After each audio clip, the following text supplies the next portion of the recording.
क्या हुआ? जब पुनर्जन्म के 13 साल बाद महाकुंभ में साधु से हुई मुलाकात, महिला ने आरोप लगाया, तुमने मुझे मारा था।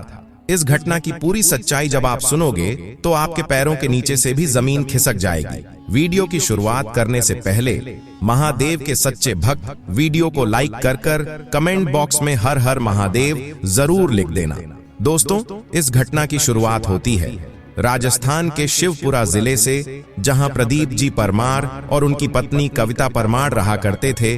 प्रदीप जी अपने खुद का एक छोटा मोटा व्यापार चलाया करते थे, जिससे वह ठीक ठाक कमाई कर लेते थे और जैसे तैसे अपना और कविता का गुजारा कर लेते थे। एक दिन प्रदीप जी को खुशखबरी मिलती है कि कविता गर्भ होती है। खुशखबरी सुनते ही प्रदीप की खुशी से नाचने लगते हैं और फिर वह पूरे 13 महीना तक कविता का बहुत अच्छे से ख्याल रखते हैं। कविता की कोख से 13 महीने बाद एक बहुत ही सुंदर बच्ची का जन्म होता है। प्रदीप जी और कविता जी अपनी बेटी से बहुत प्यार करते थे। उन्होंने उसका नाम सुमित्रा रखा था। सुमित्रा धीरे धीरे बड़ी होती जा रही थी। प्रदीप जी सुमित्रा का स्कूल में एडमिशन करवा देते हैं। सुमित्रा बचपन से ही पढ़ाई लिखाई में बहुत अच्छी थी। वह हमेशा स्कूल में पहला स्थान प्राप्त करती थी, लेकिन सुमित्रा के मन में बचपन से ही पानी को लेकर एक अजीब सा डर लगा करता था। उसे कई बार रात को पानी के सपने आते थे। उसे ऐसा लगता था कि मानो वह पानी में डूब रही है। वह कई बार रात में जोर जोर से चिल्लाने लगती कि मुझे धक्का मत दो, मुझे बचा लो, मुझे बचा लो। जब भी वह किसी नदी, किसी तालाब को देखती तो उसका पूरा शरीर कांपने लग जाता। प्रदीप जी ने कई बार कई सारे डॉक्टरों से इस बारे में बात करी और सुमित्रा का इलाज करवाने की बहुत कोशिश करी, लेकिन डॉक्टरों को भी इस तकलीफ के बारे में कुछ समझ नहीं आ रहा था। प्रदीप जी और उनकी पत्नी सुमित्रा को लेकर अब बहुत ज्यादा चिंतित रहने लगे थे, क्योंकि जब भी सुमित्रा किसी नदी या तालाब को देखती, वह बेहोशी की हालत में आ जाती थी और उसकी तबीयत अचानक से बहुत ज्यादा बिगड़ने लग जाती थी। मानो जैसे भी उसे नदी में जबरदस्ती धक्का दे रहे हो, वह ऐसा बर्ताव करने लगती थी और वहां से भागने लगती थी। दोनों पति पत्नी को समझ नहीं आ रहा था कि आखिरकार सुमित्रा के मन में ऐसा क्या डर है जो उसे आज तक परेशान कर रहा है। प्रदीप जी ने कई बार सुमित्रा से बातचीत करी, लेकिन सुमित्रा को भी उस डर के बारे में कुछ पता नहीं चल पा रहा था। वह बस इतना ही कहती थी कि मैं जैसे ही पानी के सामने जाती हूँ, मुझे पता नहीं क्या होता है। मुझे ऐसा लगने लगता है कि कहीं आप मुझे उसे पानी में धक्का देकर वहां से भाग न जाओ, और मुझे कुछ भी समझ नहीं आता और मेरी तबीयत अचानक से बिगड़ने लग जाती है। धीरे धीरे कुछ साल बीत जाते हैं। अब सुमित्रा पूरे 9 सालों की हो गई थी, लेकिन आज भी उसके मन में पानी को लेकर वही डर लगा हुआ था। वह जब भी पानी देखती, उसकी हालत बिल्कुल बेहोशी की हो जाती थी।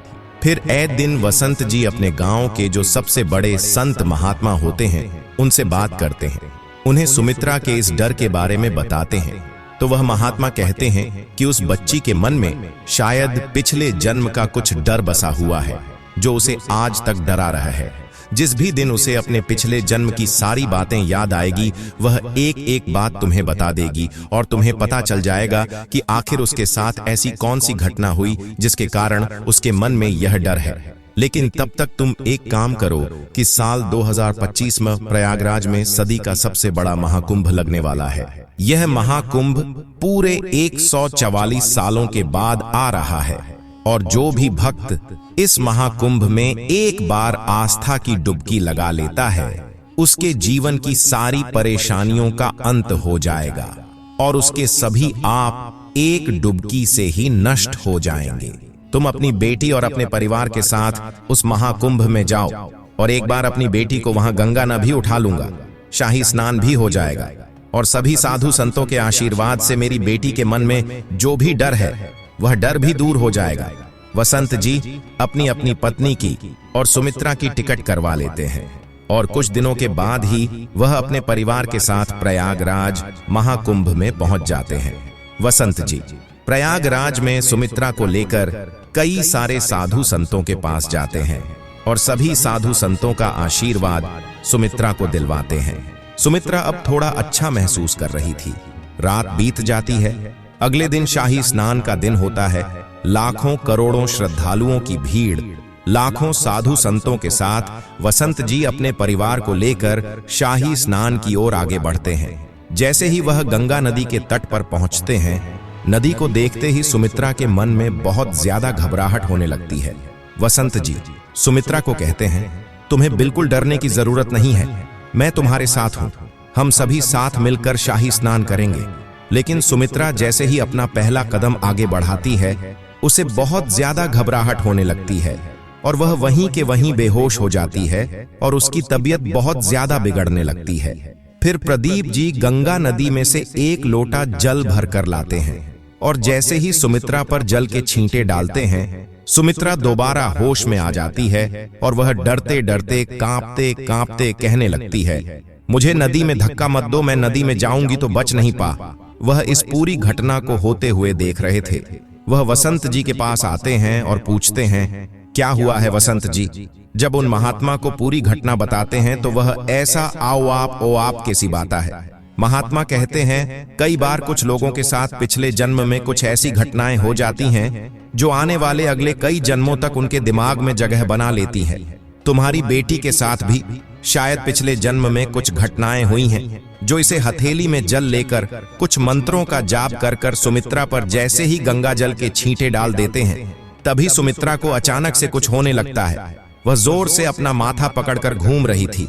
प्रदीप जी यह सब होता देख बहुत ज्यादा डर जाते हैं, लेकिन वह अघोरी बाबा प्रदीप जी से कहते हैं, तुम बिल्कुल भी चिंता मत करो, तुम्हारी बेटी के साथ पिछले जन्म में कुछ हुआ है जो अभी तक उसे परेशान कर रहा है और उसके दिमाग में वही बातें चल रही हैं और इसीलिए तुम्हारी बेटी का यह हाल है। कुछ मिनट बाद जैसे ही सुमित्रा होश में आती है, वह वापस से चिल्लाने लगती है कि मुझे नदी में धक्का मत दो, मैं तुम्हारे हाथ जोड़ती हूँ, मैं तुम्हारे पैर पड़ती हूँ। तब वसंत शांति से अपनी बेटी को पकड़कर उससे पूछने लगते, क्या हुआ है, तुम इतनी डर क्यों रही हो? तब सुमित्रा कहने लगती है कि मैं एक 25 साल की लड़की थी और मुझे धोखाधड़ी से पानी में धक्का दिया गया। नद करने लगते हैं और पूछते हैं, बेटी तुम किस गांव में रहा करती थी, पूरा सच बताओ, तुम्हारे साथ क्या हुआ था? पूरी घटना का हमें सही से पूरी घटना की हमें सही से जानकारी दो। तब सुमित्रा कहती हैं, मैं उत्तर प्रदेश के शिवगढ़ जिले में रहा करती थी, वो बहुत ज्यादा नशा करता है और वो बहुत ज्यादा जुआ खेलता है। प्रमोद ने धीरे धीरे जुए में हमारी सारी जमा पूंजी समाप्त कर दी थी। हमारा घर भी बिक चुका था, हमारे पास रहने को घर भी नहीं था, हम किराए के मकान में रहा करते थे। प्रमोद आए दिन मुझसे बहुत ज्यादा लड़ाई झगड़े करता था, लेकिन फिर भी मैं जैसे तैसे प्रमोद का साथ निभा रही थी। एक दिन प्रमोद रात को नशे में घर आता है और मुझसे कहता है कि तुम अपनी शादी के सारे गहने मुझे दे दो। मैं जुए में पैसा हार गया हूँ, लेकिन मैंने वह गहने देने से मना कर दिया। उस बात पर हमारा बहुत बड़ा झगड़ा हुआ और फिर अगले दिन सुबह के समय प्रमोद मुझे गांव की नदी के किनारे पर घुमाने के लिए लेकर जाता है।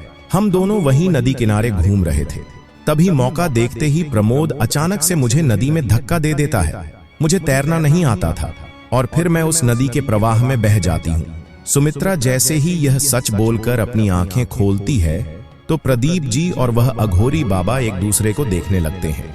फिर वह अघोरी बाबा प्रदीप जी को बताते हैं कि इस बच्ची का तुम्हारे परिवार में पुनर्जन्म हुआ है।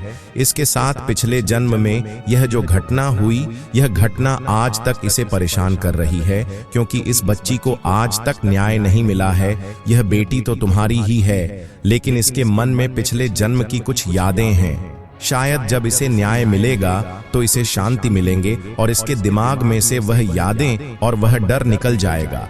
फिर वह अघोरी बाबा कुछ मंत्र बोलकर गंगा जल के कुछ छींटे सुमित्रा पर डालकर वहां से चले जाते हैं।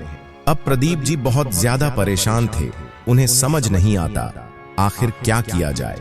फिर वह सोचते हैं कि सुमित्रा ने जो पता बताया है उसी पते पर जाना चाहिए। फिर प्रमोद जी अपने परिवार के साथ सुमित्रा को लेकर उत्तर प्रदेश के शिवगढ़ गांव में जाते हैं, लेकिन वह पहले पुलिस स्टेशन जाते हैं और पता करते हैं कि आज से 13 से 10 साल पहले किसी लड़की की डूबने की कोई रिपोर्ट दर्ज थी या नहीं।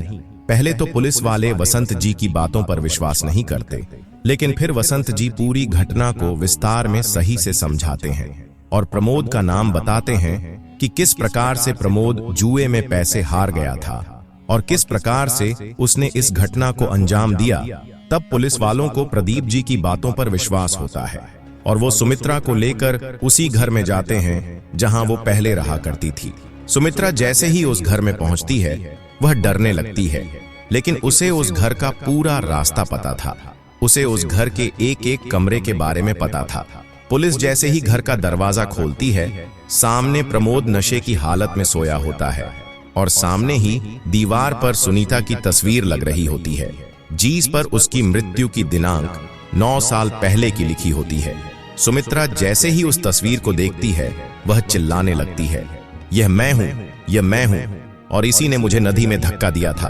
पुलिस प्रमोद को वहीं के वहीं गिरफ्तार कर लेती है। प्रमोद कहने लगता है यह झूठ है, यह लड़की झूठ बोल रही है, लेकिन पुलिस प्रमोद को लेकर पुलिस थाने आती है और प्रमोद का रिमांड लेती है। जब प्रमोद पुलिस की हिरासत में होता है और प्रमोद का रिमांड शुरू होता है तो प्रमोद कुछ ही मिनटों में सच्चाई बता देता है और कहता है कि हाँ, ये 9 साल की लड़की सच क्या रही है। मैं बहुत ज्यादा कर्ज में डूब गया था, अपना घर, खेत सब कुछ बेच चुका था और मैंने अपनी पत्नी से उसकी गहने मांगे थे क्योंकि मुझे कर्ज चुकाना था। लेकिन उसने जब गहने देने से मना कर दिया तो मैंने यह योजना बनाई कि मैं उसे नदी में धक्का दे दूंगा और फिर मैं अगले दिन उसे गांव की नदी के वहां घूमने ले गया और मैं उसे गांव की नदी में धक्का दे दिया। वह नदी के प्रभाव में काफी आगे बह गई थी। फिर मैं घर आया और तिजोरी से उसके सारे गहने चुराकर जुए में वह गहने हार गया। वह वापस गांव की उसी नदी पर जाती है जहां प्रमोद ने उसे पिछले जन्म में धक्का दिया था और उस नदी को झुककर प्रणाम करती है। अब सुमित्रा के मन से धीरे धीरे पानी का डर जाने लगा था। वह धीरे धीरे अब नदी में भी स्नान करना प्रारंभ कर देती है। जब प्रदीप जी देखते हैं कि सुमित्रा के डर से जब प्रदीप जी देखते हैं कि सुमित्रा के मन से पूरी तरीके से पानी का डर अब निकल चुका है तो उन्हें बहुत खुशी होती है। वह अपनी बेटी को खुश देखकर बहुत खुश हो गए थे। दोस्तों, इस घटना को सुनकर आपको क्या लगता है? क्या पुनर्जन्म की इस प्रकार की घटनाएं आज भी हो सकती हैं? तो दोस्तों, अब समय हो गया है विदा लेने का, तो चलिए मिलते हैं एक नए वीडियो के साथ। अगर आपको भी आज की घटना पसंद आई हो तो वीडियो को लाइक करें, साथ में चैनल को सब्सक्राइब करके बेल आइकॉन को प्रेस करना बिल्कुल भी ना भूले। अभी के लिए सभी दर्शकों को हर हर महादेव।